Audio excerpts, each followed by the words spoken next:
back to CREED News Hour, where our cryptid and paranormal stories come directly from you, our viewers. Settle in as we take you to a personal account of the things that go bump in the night.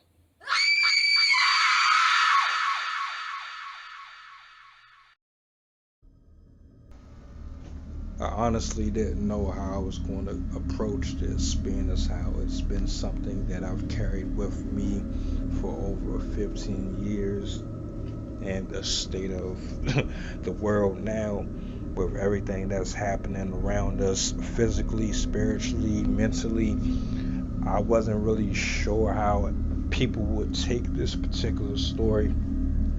Wasn't even sure if I would ever speak on it, but with the conditions and how things are playing out, it would be a disservice to me not to share this. So please keep an open mind. This is something that I've never spoken out on openly to a single soul, mostly because people, being people, they hear things and it's just one of those one ear out the other scenarios. But if you're a person who believes in heaven and hell, if you believe in spirituality, this one is probably going to speak to you specifically. This has been at least 15 years, folks, and I remember it like it was yesterday. Sometimes even thinking about it, it makes my heart beat a little faster, just because to visibly capture something like this and see it for yourself versus hearing someone else describe it is not a tale that you can just post or write in a book and expect millions of people to know. This is one of those things where you're going to tremble, you're going to have a hard time looking at people, things, and life the same again. There's no turning back once you've seen what you've seen.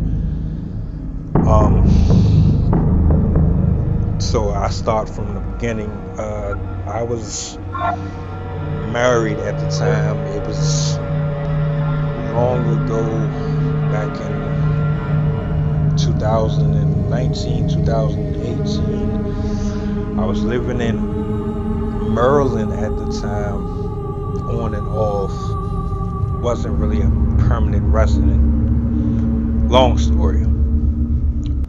Things just wasn't working out in the current relationship that I was engaged in at the time. And in hindsight, I believe that this particular incident may have been a key factor into why things went the way they went. I don't know if it was because of the decisions in life that I was making that conjured this up, or it was something that was there following us, or her, or both, for longer than we ever could have imagined. But this particular evening, there was a two-part to this.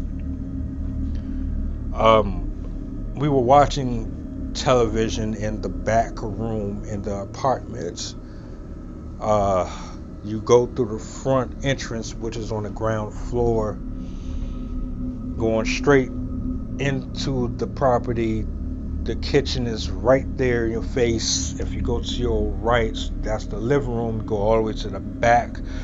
That is the master bedroom where we were located. So as we're watching TV, can't remember exactly what it was, don't quote me. As we're watching this particular show, I hear something. We both hear it.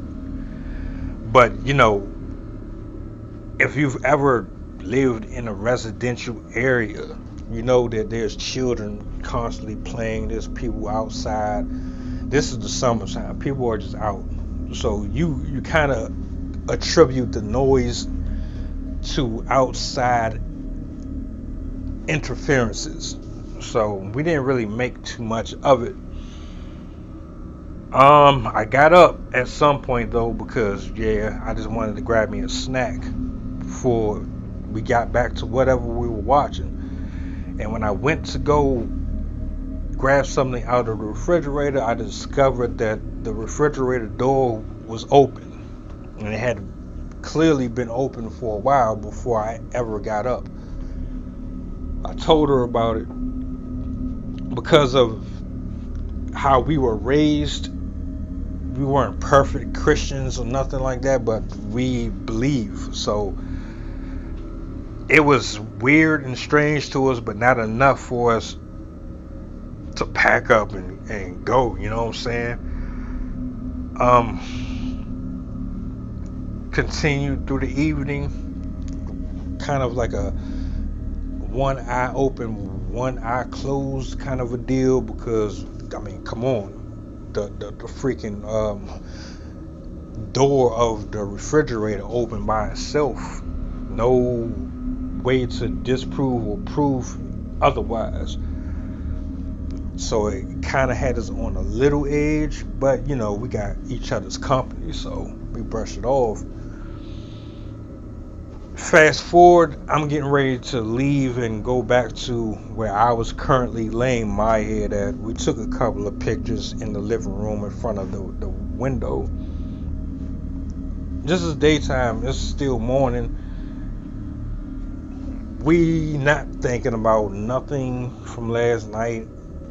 It was just, you know, one of those odd situations. But I ended up later on getting a phone call from her about some pictures.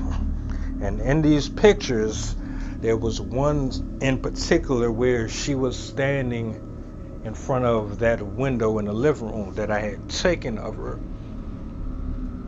And I guess she got to zooming in, because as she was looking at her pose and everything, she must have noticed something in the background that didn't really look too kosher to her. It rubbed her the wrong way. So I'm assuming she had zoomed in frame what it was, and the closer she zoomed in the window, mind you, it's still morning, the sun is shining in, there's this human figure, but it's not a human with features, in the window. If you ever been in a shower and had steam cover your entire mirror, and you could just see how thick it was to the point that you could write your name on the mirror, that's what it looked like in the window. It was like a shape of a person, but it wasn't a person, and it didn't have the eyes and the mouth or the face of a person. It had the eyes and the mouth of something that maybe a 5 or 6 year old child would draw, but it was defined and it had a lot of depth to how it was structured in the window, and it looked directly at her. Just even talking about it right now just sends like a cold chill down my body, because I remember it just like it was yesterday. This was all in the span of the weekend. So if you think that this is a joke, or that I'm just being dramatic, that's fine. But this has been with me for 15 plus years, and I remember it just like it was yesterday. And honestly, I think that there's a lot more to that than I am prepared to share right now. But if you want to hear where I'm going with this, let me know. I would love to get this off of me. But God bless. Keep your spirit clean. Keep your eyes and your mind sharp.